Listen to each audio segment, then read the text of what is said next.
By the time I turned 30, this is like where I always say I went from my Harvard to healing journey. I graduated from Harvard with a master's in business and public policy after going to University of Texas for undergrad, also in business and liberal arts, and working in the fashion industry in New York City. And I was completely burnt out, damn near like suicidal. Like I was just like, who the am I? Why am I here? And why am I so unhappy? It became, in many ways, a call to action to save my soul, to save myself, to save my life. And, so many other things were going on in my life at that time. But really just the journey of spirituality and leadership came from the own chaos and trauma of my life and having to step up in a leadership position and wanting to do it in alignment with God, not wanting to do it by myself.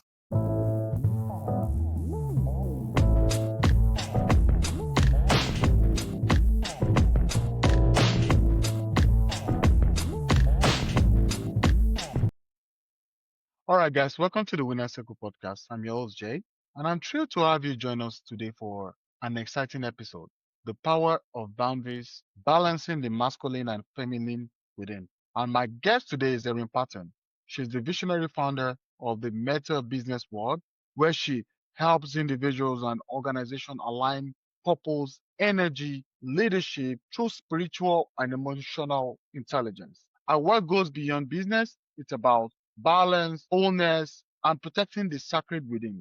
So, in this conversation, Erin will open up about the importance of honoring personal boundaries, not just in relationship, but in every area of life, family, friendship, and professional spaces. She's also going to share how cultivating a healthy balance between the masculine and feminine energies help prevent burnout, nurture self-trust, and restore harmony between work, play, rest, and rejuvenation. And together we'll explore how reconnecting with our inner child and learning to protect our energy can unlock deeper fulfillment, creativity, and strength within us. And also, I want you to just sit down, join us for a deep grounding and transformative conversation that reminds us that power, and when I say power, true power begins with self awareness and balance. Thank you so much for that introduction. I'm doing so good. I am honored, honestly, to be on the Winner Circle podcast. It was great to have met you, and I resonate so much with your work, and I'm really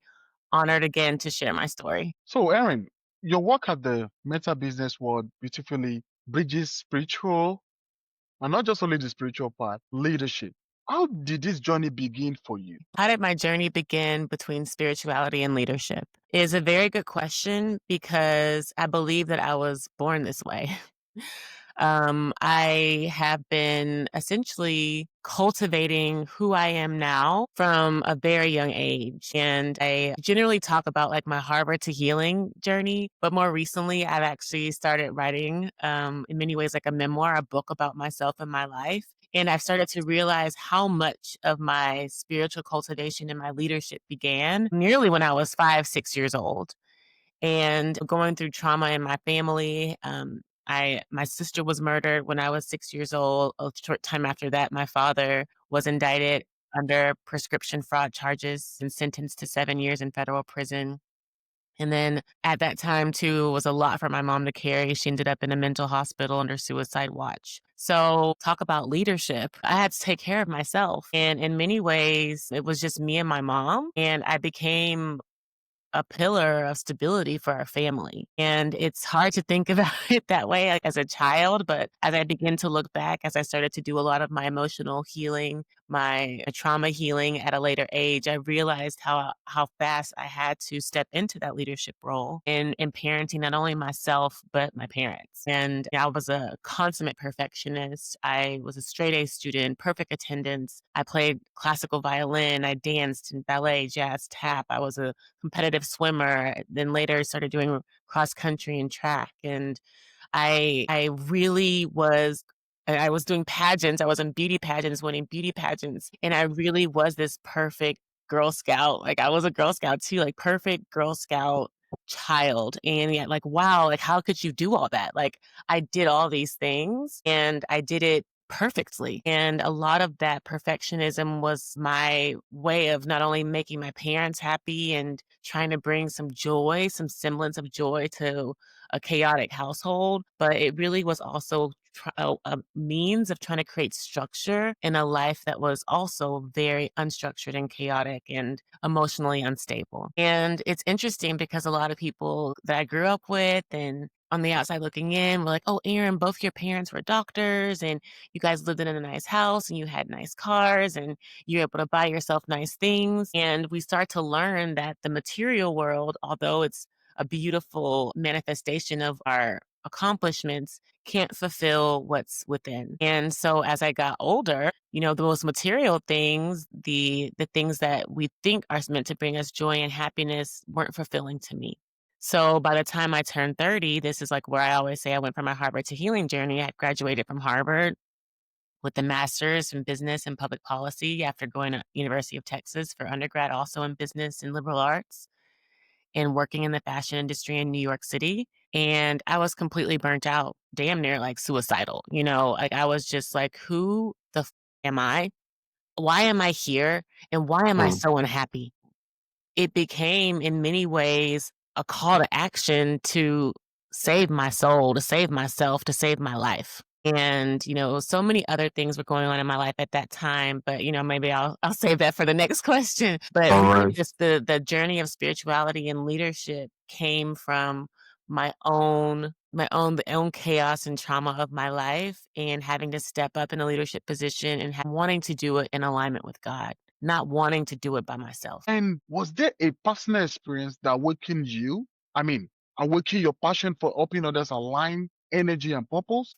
Yeah. So the awakening was not necessarily the same as I want to be that person building that bridge. That came a little bit later. I would say for sure the awakening happened post that Harvard, journey when I was living in Detroit and actually got into a really, I would say, violent, abusive argument with my live-in boyfriend at the time. He was living with me and we got really drunk, smoking like, it was just like a party, a regular party, but it just turned violent very quickly, and I was so ashamed of the violence, that our neighbors called the police on us. One of our close friends was living in the building and was on the building board and was like the board was talking about me and what happened. I was so humiliated that I downplayed what would happen.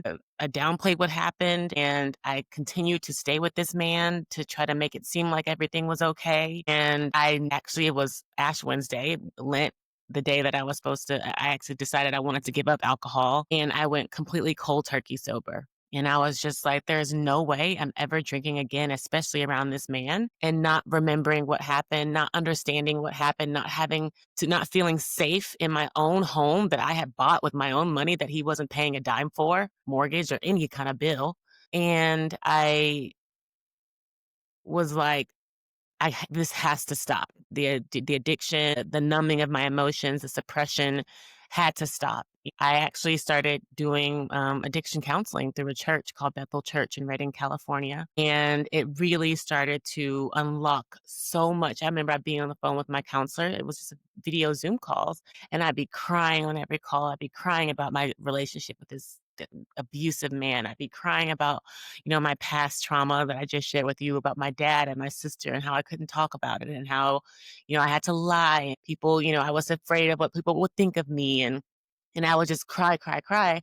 And eventually I ended up going to visit the church in California and then going on a trip to Israel because I was really intrigued about Jesus's walk, the walk of Jesus, Yeshua, however you call Jehovah, however you name him. And I actually did the full Jesus tour. And I went to every place in the Bible that Jesus visited. I was there for like a week, over a week, and had a personal tour guide.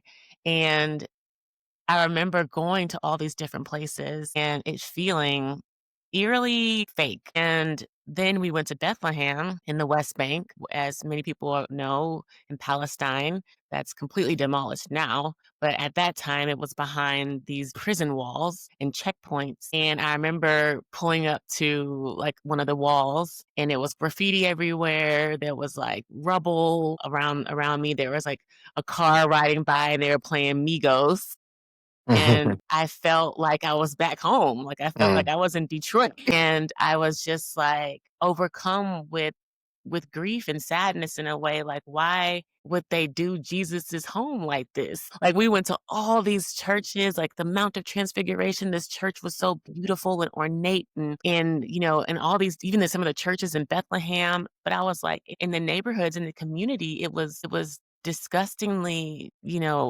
uh I just, I came back from that experience in Israel with a lot of questions for God, really. And I was just like, God, like, what's going on? Like, I didn't feel no longer connected to the church, especially the church I was going to. There were some things that was happening that really made me question the intentionality and morality of the pastor leadership. There was questions around the church construct. There was questions around Jesus. Like, what did I just see in Israel? What did I just experience as a Black American woman? And that started to unlock something in me that was actually very painful because everything that I had known up until that point was Jesus and the church. So for me to feel betrayed by something that I felt so spiritually and soully and deeply connected to was very painful. And I got introduced to metaphysical teachings. These are more scientific aspects of universe and spirituality and God and the soul and our light body and our energy. And I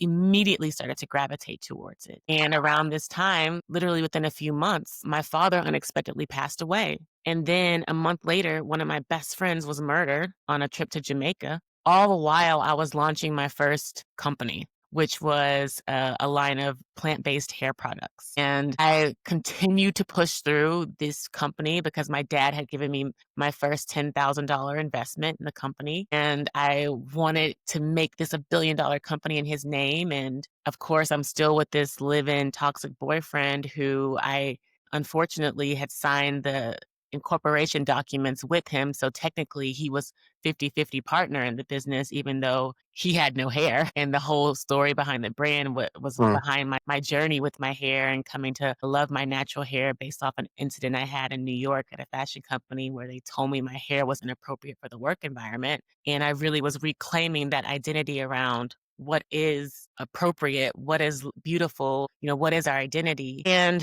when I was launching this full product line, I actually got placed at Macy's. I got a deal with Macy's to sell my full product. And that was about 9 months after my father and my friend passed away. And I got a call from my family that my mom was in the hospital for attempting suicide. So my life again, like, was continuing to have this chaos element, yet I had to find stability. I had to find purpose in all of it. And that is why that metaphysical spiritual journey became necessary. It became like air for me, more stronger than necessary than air. I could not live without Mm. deeply connecting to myself, without deeply connecting to God, without repeating my affirmations, without writing in my journal, without going to my yoga classes. I really was so committed to transmuting all this pain and chaos into something that was understood for me, that was pure for me, that was love for me. You talk a lot about balancing the masculine and feminine within. What does that really mean in practical terms? Yeah. So let's just briefly start by defining what's masculine and feminine, because a lot of times people think about gender. And in this hyper sexualized, hyper divisive environment and society around sexuality and gender and orientation, this is not that conversation. This is something that is purely energetic and exists in every being. Because as we see in the yin and the yang, yin is feminine, yang is masculine. Yin is the darkness, is the chaos, is the moon, is the receiver, is the intuition, the emotion, and the yang is the masculine, it's the activator, it's the penetrator, it's the action, it's the movement, and it's the structure for which the yin, the chaos, can exist in safely. And when I talked about my life and how I was trying to create structure out of chaos, I did so too much. And there is that same type of energy in our world today where we try to create, our society has created too much structure, too much policing, too much aggression, too much action, too much busyness. And this is out of balance. There is very little feminine in our society today. allowance for emotion, allowance for intuition, allowance for sitting and receiving. And I was operating when I talk about the masculine, particularly in my Harvard, like leading up to my Harvard days and in this very action oriented, driven, ambitious type of energy is what I call operating in my masculine. And this was out of sheer survival mode. I wanted to keep moving because I was scared if I stopped that I wouldn't have purpose, that I would have to feel all my painful emotions. And this is the state essentially of the world, of the business world, especially. Everything is driven off data, off external information, and we are disconnected from our intuition and what we feel. Actually, our feelings are not even allowed. How we feel is not allowed, especially for men. When you think about how we talk to little boys and we tell them big boys don't cry, True. big boys don't don't feel, take your emotion out of it. Even when we get in business, when you do something that's cutthroat, well, this is business and personal, take the personal out of it. And that is essentially removing a half of yourself from the equation. So now you only show up in 50% of your capacity and likely less because it is exerted, is exhausted. And so the thinking behind bringing more of the feminine energy into leadership and into the work that we do is allowing for more balance in our being, allowing for more connection to ourself, to our thoughts, to our emotions, to our experiences, to our wisdom that we've cultivated likely over lifetimes, but especially in this lifetime. But a lot of us are dealing with imposter syndrome and self-doubt because we've learned how to silence that intuition so we don't trust it. And when we don't trust ourselves, that's when we really start to build that disconnection. That's when we really start to numb. And then we have this over reliance for data, for other people's opinions, for external validation. And that brings us out of balance. And we end up performing. A lot of people say that they're people pleasers and that they're doing things for other people. People don't feel the fulfillment because there is no longer connection with the self. And that is a lot of what the feminine leadership embodies, is that self-connection, that emotional intelligence that we speak a lot about, the cultivation of that emotional intelligence, the trust in that emotional intelligence, the listening, the following of that guidance, and doing that in tandem with information, external information, with the action of doing things, with the penetration, the integration of all these things is what creates that balance and that wholeness and that harmony in our being so that we can move more in alignment with our purpose and ultimately in alignment with God. So now, another thing is, many people see masculine energy as dominance or control. How do you define that in your coaching? I define masculine as boundaries. And you're right, dominance and control is the unhealthy expression of those boundaries. When people don't follow your rules, what do? You try to control them. And what we want to do as leaders is honor people's choices. So we set boundaries. We say what we desire, whether it's from someone or from someone to us. And if they don't respect those boundaries, then we have to honor their choice. And that's where we don't have that power over dynamic, that dominance dynamic. We don't have that desire to control someone because we respect also where they are. And, I'll give a good example because a lot of times we do this in romantic relationships. When our partner doesn't do what we want them to do, we manipulate and we withhold love sometimes. Even in parent-child relationships, we punish. That's also a form of control that's very prominent in our society. Punishment generally has been the way we get what we want from people. We threaten them with punishment, especially in our society. You don't do this, you don't follow the law, you go to jail. You don't follow these rules in this company, you're fired. True. And so that's how dominance and control have been manipulated. Yet if you set boundaries, like this is how we do things here, and if this aligns with you, great, you can join our team. If this doesn't align with you, then we respect your decision to work somewhere else or be somewhere else. Same in relationship. I desire this level of respect from my man. I desire this standard of treatment from my man. And if this doesn't suit your liking, then I respect you and I send you away with love. If this is something that you believe that is aligned with you and that you feel good doing, then come join me on this journey. And it's really that simple. And we don't have to punish anyone else or even punish ourselves to get what we want. But we have to know who we are first to set those healthy boundaries, to know how to communicate those boundaries in a healthy, kind way, compassionate way. And that takes work. What's one way listeners can start embracing a healthy version of the masculine today? Yeah, I think I started with the healthy boundaries. And when we create these healthy structures for ourselves, what and starting with the self is a great way to practice. So for example, oftentimes we make promises to ourselves, for example, like at the new year, like I'm not going to eat this, I'm going to go to the gym, I'm going to do to these things. And generally we don't honor these promises to ourselves, these boundaries that we set for ourselves. And that's okay. And because again, we're wanting to remove punishment from the process of creating healthy boundaries for ourselves. And so I would say that the best way to start creating this healthy masculine relationship with yourself is by honoring the things you say to yourself, honoring the things you want to do for yourself. And if that's something as simple as creating breaks in your day for rest, this is something that I actively am working on right now. I have a tendency to overwork myself. I have a tendency to push really hard. Like I've already talked about my life. I'm an incredible overachiever,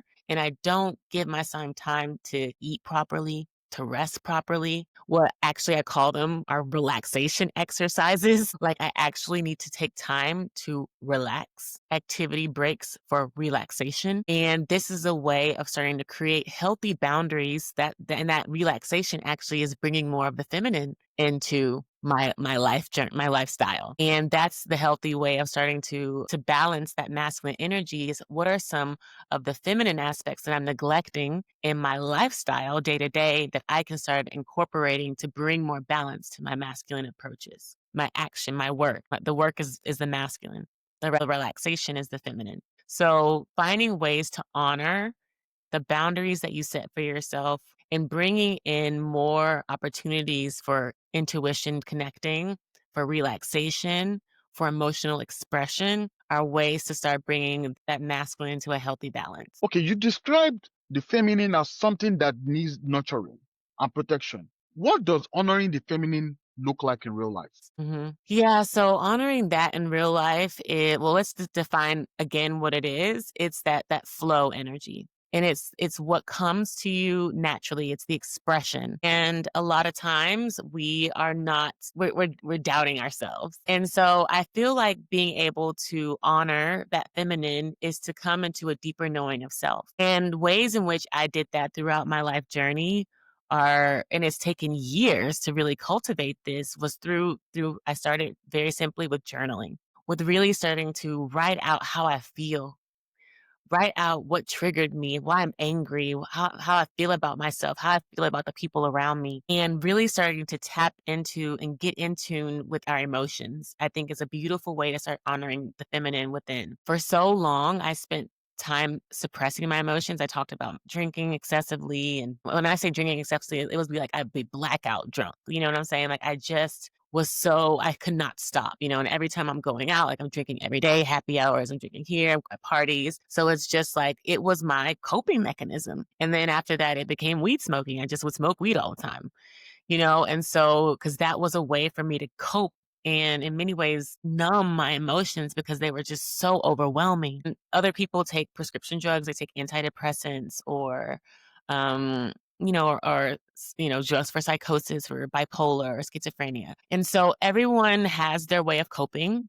And again, we do not punish ourselves for where we are. We just realize that this is what we need to kind of get through our day to day and know that this is something that I don't need ultimately. And that's also honoring the feminine is being able to allow and accept who you are exactly where you're at without the punishment. And when you're beginning to accept yourself, that's really that protection. When you talk about protecting the feminine, that's really that healthy masculine, allowing that healthy feminine to flourish and be nurtured and grow and feel safe. Because if when we punish ourselves, that continues to diminish that feminine aspect of ourselves, the aspect of ourselves that wants to be seen and play and be expressive, however that looks. And I love to talk to this about my girlfriends and my friends and my guy friends too. Like people are like, well, I get angry and I went off on somebody today and it's just getting so hard. This is better than before when you weren't saying shit, when you were just keeping silent about everything and pretending like everything was okay. So we have to celebrate our progress. And I haven't brought it up in a while, but I always would reference the map of consciousness by David Hawkins, Dr. David Hawkins. And it's a beautiful scale and a logarithmic scale of energy. And maybe I can share the image with you and you can put it up for your audience to see or link it. But it starts with shame at the bottom and then it grows to like anger and it grows, it keeps growing to like different emotions up the scale. But we have to acknowledge that as we move up this scale, we're making progress consciously. We're making progress energetically. We're making progress emotionally. It goes to, anger, to pride, to courage, to love, to enlightenment. So we have to allow ourselves to move through our emotions and move through our levels of consciousness as we grow and expand. And this is some of that feminine aspect. That honoring of the feminine is the emotions, the honoring of the emotions. So in leadership and business, feminine qualities like empathy and flow are often undervalued. How do we shift that narrative? Well, fundamentally and primarily with ourselves. I don't think that we're going to be able to externally change business if we don't internally change ourselves. And this is what embodiment is. And this is what essentially I represent. So in a few weeks, I'm actually going to be relaunching my plant-based hair product as a luxury hair care line. And I'm essentially going to start doing business again and expanding. Of course, I'm going to still have my Nice. coursework and my personal brand platform, but my goal now is to start building business structures again and doing that now from a embodied, balanced masculine and feminine state. So once we're able to really shift our own being and embody all that we want in terms of that masculine, feminine balance, then we can start being business, doing business from that more balanced, healthy state. But there is no frameworks or guidelines or protocols that are going to shift business in the way business has been practiced. The only thing that will shift business are the individuals and how the individuals behave.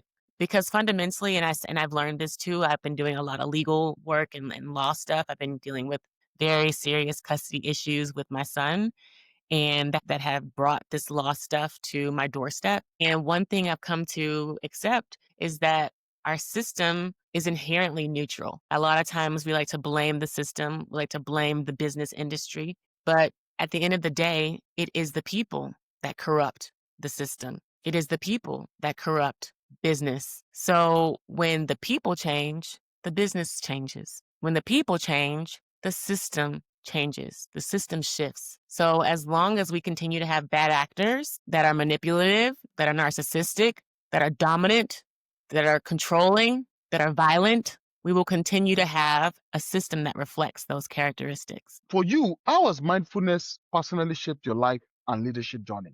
Yeah, so actually, I have a three-pillar framework that I speak on, teach on around feminine leadership and feminine embodiment in business. And the first starts with clarifying your vision. A lot of times people are setting goals that are really based in metrics, goals that are really based in something that is, more or less, like about KPIs and key performance indicators. And what we really need to think about in terms of our work and our vision and the higher vision, like where are we arcing towards? What imprint do we want to leave in the world? What legacy do we want to leave for generations behind us? How do we want to be expressed in the work that we do? So it's really about casting a bigger vision that really allows for the imagination to flourish and grow. And that's a lot of the feminine work is that imagination. And when I say feminine, it's almost like inner child, like little girl, little boys. And, the masculine, plays that role of protection for that child, for that feminine to flourish. and express itself. The first step is the visioning and imagining. So for me, I remember when I started the MetaBusiness World, it was to inspire and teach and lead 700 enlightened business leaders in the world until 2033. Like I wanted to be able to reach and support 700 enlightened business leaders by 2033. And I don't really speak about that vision as much anymore. I really am just kind of moving in that direction. However, it flows, and knowing that I am touching people along the way and touching people with my teaching, with my podcast, with my message, with eventually my book, my products, and supporting people in their journey to waking up, to becoming divine and embodying divine, being their divine beings. And so the vision is really important as that first step in that pillar of feminine leadership. The second is making sure that that vision is aligned with your values. So a lot of times we spoken before, like we don't bring in the emotions. We don't bring in things into business. We do backhand deals. There's all this terminology in business, backhand deals, under the table, backstabbing, politics, corporate politics, the shark eat sharks, what's the most famous business show is Shark Tank. So business is known for being brutal and violent. And are those your values? Are you a violent individual? Do you take pride in killing people, devouring people? So you really need to assess your values. Who are you? What do you value? For me, I really had to come back to what it is that I most align with.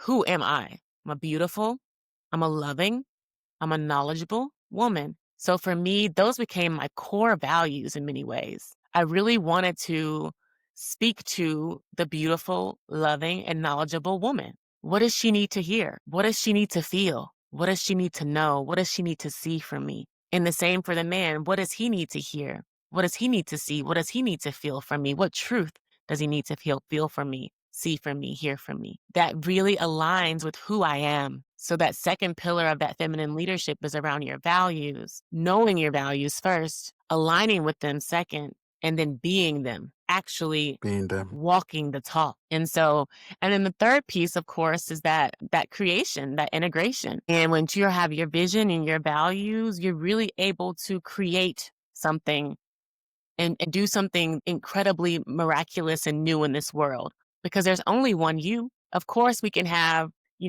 very similar values. God has given you a unique vision that only you can manifest and bring into this world. Like, Jay, you have your podcast, and there's so many business podcasts, but only you can do yours the way you do it because it's you. True. So really that third element of that pillar of feminine leadership is the creativity. And that is the ultimate feminine aspect, is the creation. When you think about what the woman does, she creates life. What the feminine does, it's the creative center, the center of creativity. So we move from that vision into that values, into the creation of that which is unique in this world. And so that's how I really suggest and imagine people Mm. moving with feminine leadership. And then this is what I embody as well and teach. Okay.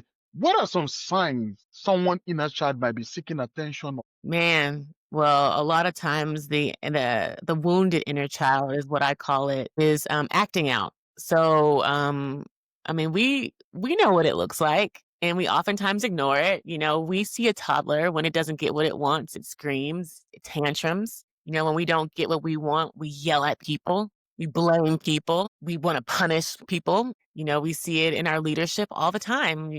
Everyone's always laughing about Trump and Elon Musk and how they're Twitter battling. Like, that's childish Mm. behavior, wounded child behavior. Additionally, there is the I would say destructive behavior that a lot of us imbibe in when our inner child is wounded. And that's when I spoke about, like, the alcoholism or weed smoking or drug addiction, or reliance on prescription drugs. Again, there's no punishment around this, but a lot of times people use external, excessive things, really shopping, buying too much, hoarding, spending a lot of money. There's so many ways in which this manifests. Eating too much, even sometimes working out too much, not eating enough. There's so many ways in which a lot of us go to the extreme and have these behaviors that really are destructive. And this also are demonstrations or manifestations of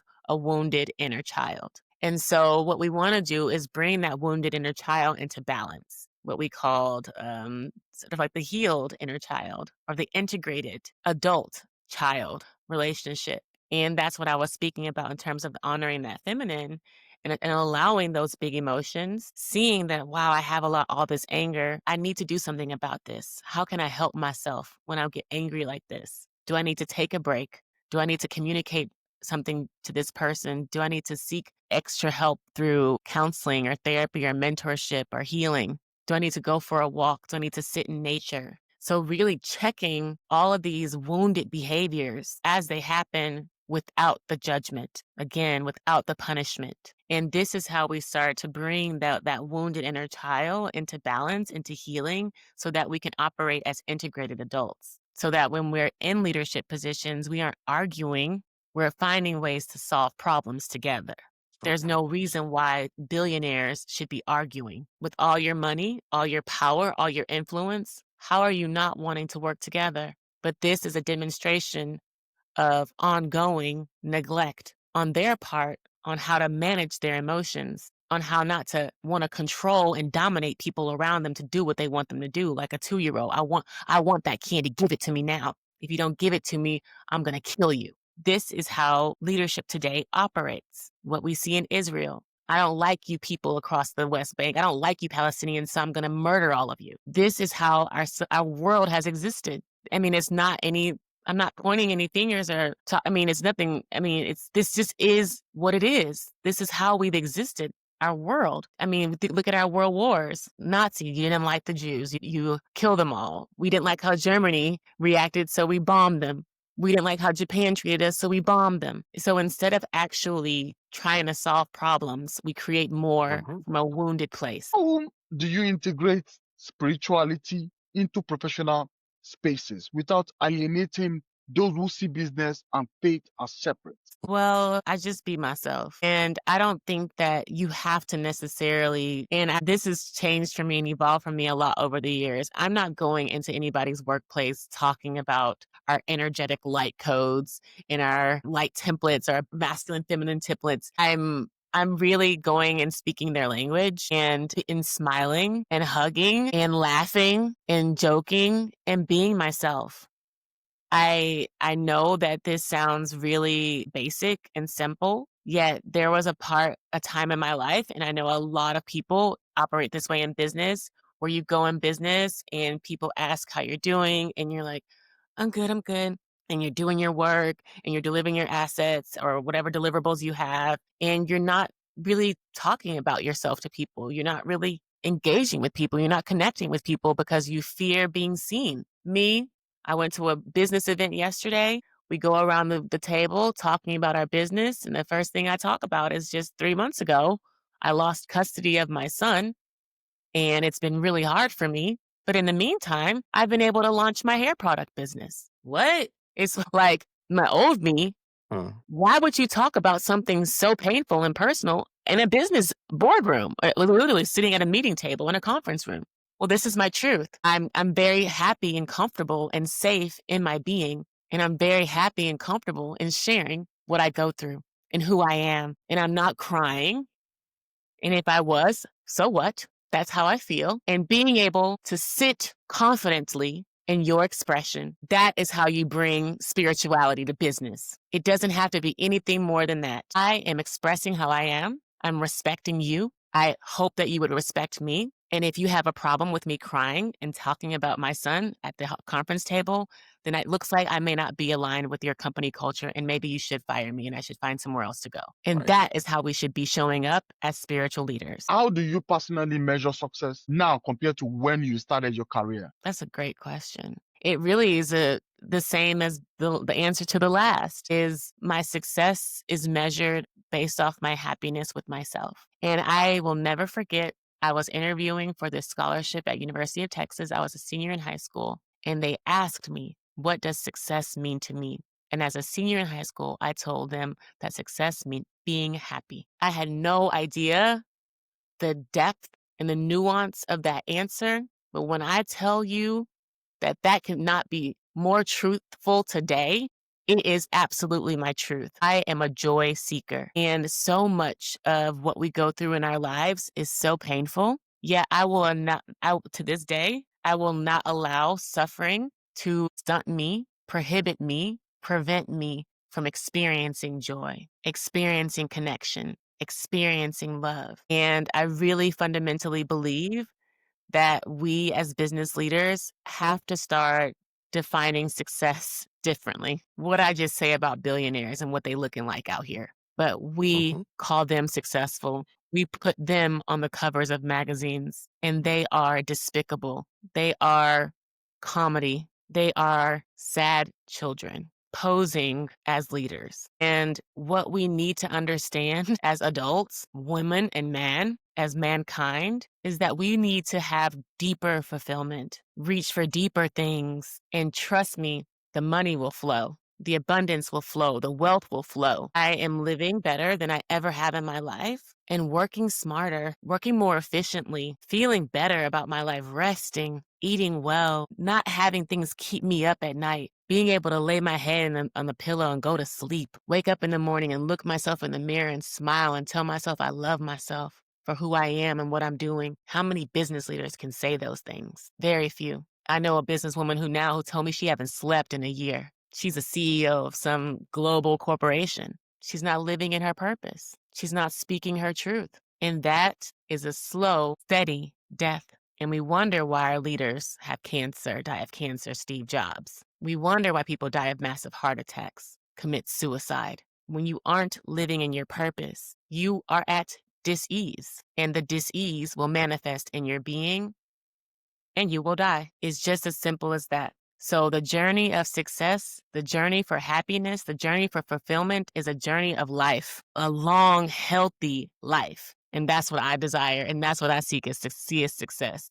For someone listening who feels overwhelmed or out of balance, what would you say is the first step or the first small step towards inner harmony? That's a great question. I would certainly say, because it's so unique for every individual. But I would actually just ask them to ask themselves, what do I want? If you don't have the space or the energy to write it down, just ask yourself, what do I want? And I got chills just saying that out loud because I don't think I ever thought about what I wanted before I started my spiritual journey. I performed so much for other people. And especially in corporate world, we're performing for our managers, our bosses. We're actually conditioned in that way. I mean, it starts much younger. As in school, we perform for our teachers. We perform for gold stars. We perform to be first in line.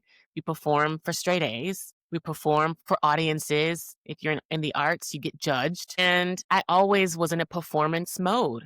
You know, we even have performance metrics, performance assessments in work in corporate culture. So it's very much Mhm. a programming of external validation for success. I would highly recommend someone who finds themselves in this trap to ask yourself, what do I want? And never stop asking yourself that.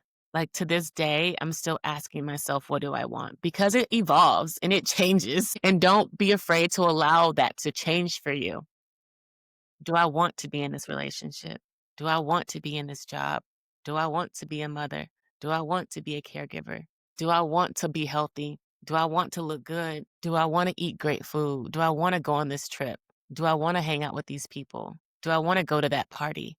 Do I want to be in this meeting? What do I want? And that is like a constant reflection that you have to continue to orient yourself. And that's how you start aligning with your purpose. Your purpose is your purpose. It's your desire. It's your wants. That's your purpose. Mm. Yet we've been taught almost to neglect what we want and start to accept what other people want as our wants. Like, when Mm. did we ever want to just work all day? When did we ever dream of that? We might have dreamed of a beautiful home. We might have dreamed of a beautiful car. We might have dreamed of beautiful vacations. We want that, and that is perfectly fine. And how can I get there, God, in a way that I want to, in a way that feels yummy for me and aligned to me? And you keep asking yourself those questions, and I promise you, the more you ask yourself, what do I want, the more your path will be revealed to you. Hey, winners. Have you got a business or brand that deserves to shine? I'm just saying this right now because I'm giving the opportunity for you to advertise on Winner Circle with Jay and connect with thousands of ambitious entrepreneurs and leaders who are about growth. It's all about growth. So whether you're advertising a product or a service, secure your slot as low as $100. So what are you waiting for? Email us at advert@winnercirclewithj.com. Here at Winner Circle with Jay, we just don't talk success, we create success. All right, see you soon. How can they create space to actually follow through on that? Yeah, that's what I was speaking about earlier around the healthy boundaries and cultivating that healthy masculine for yourself and being able to know what you want and then being able to kindly communicate it. And sometimes it doesn't have to be a flat out no. It can just be, I have other obligations today. Can we rain check? I'm not feeling well. I really need to get some rest, girl.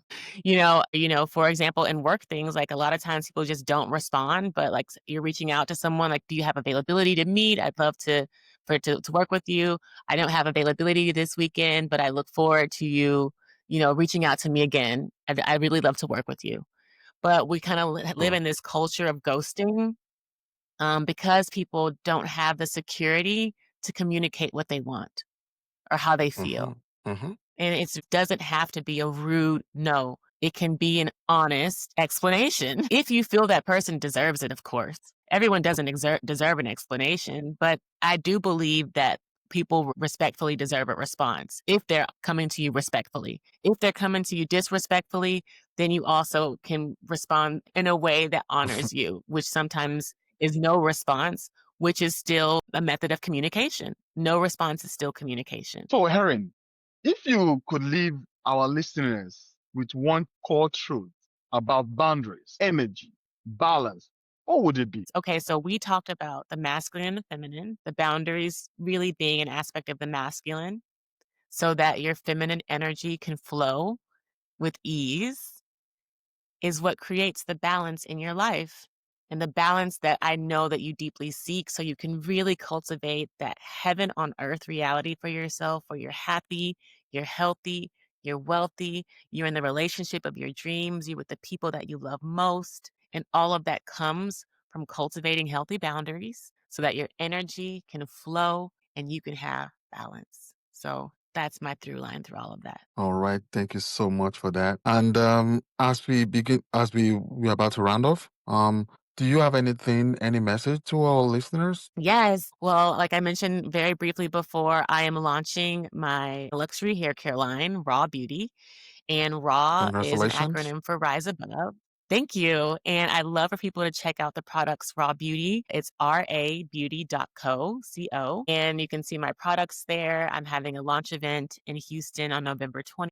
And we have information about the event on the website. And we're also on Instagram at Raw Beauty Co. RA Beauty Co. So certainly follow us on Instagram, check out my website with the products, and that is something that I would love for your listeners to check Mm-hmm. out, and also happy to give them a discount code too that we can drop in the link for a discount off their first purchase. And that brings us to the end of another enlightening episode of Winner Circle Podcast. I want to say a huge thank you to Erin Patten for sharing her deep wisdom on balance, boundaries, and inner healing. Our message reminds us that true success isn't just about achievement, it's about alignment. From honoring the feminine within to settling and setting boundaries that protect our peace and purpose. Erin has shown us that personal power begins with self-awareness and compassion. The ability to pause, reflect, and realign isn't weakness. It's the foundation of sustainable strength. So pause, reflect, and realign. If today's episode spoke to you, don't forget to subscribe, rate, review the podcast on your favorite platform. Your support us bring more transformative conversation like this one to listeners around the world. So connect with us on social media, Winner Circle with Jay, and share your key takeaways or how you plan to start honoring your balance in life and work. We love hearing stories. Thank you for joining us on the Winner Circle today. Until next time, I'm your host, Jay Adewole, reminding you to lead with authenticity, protect your peace, and keep evolving into your truest and strongest self. Thank you.